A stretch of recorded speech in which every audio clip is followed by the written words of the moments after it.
Hello, ही माझी मुलगी ऋत्वी. मी नाही, तिचं पप्पावरचं सगळ्यात पहिलं प्रेम दाखवावं म्हणून मी हा व्हिडिओ क्लिप ॲड केला. तर इथे आहे मी आणि माझे मिस्टर हरीश.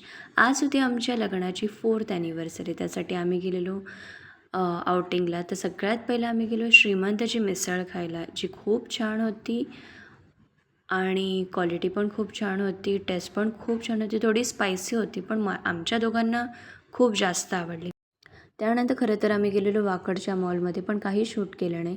नंतर आम्ही गेलो माझघरला फिश फ्राय करण्यासाठी. तर तिथे सगळ्यात पहिले आम्ही खाल्लं बोंबील फ्राय आणि कोळंबी ठेचा आणि सुरमई थाली. तर तिकडचा ॲम्बियन्स छान होता, स्टाफ पण छान होता, पण फूड क्वालिटी तेवढी आमच्या दोघांनाही नाही आवडली. तुम्ही ते बघूच शकत असाल की ऋतूची किती मस्ती झालेली आहे त्यांच्यासोबत. स्टाफने खूप कोऑपरेट केला. आम्ही जेवेपर्यंत पूर्ण वेळ त्यांनी तिला सांभाळलं. खरं तर त्यांना तिला सोडूच वाटत नव्हतं. इथे खूप त्यांची मस्ती चालू होती आणि असाच संपवला आम्ही आमचा 4th ॲनिव्हर्सरीचा दिवस. Okay, bye.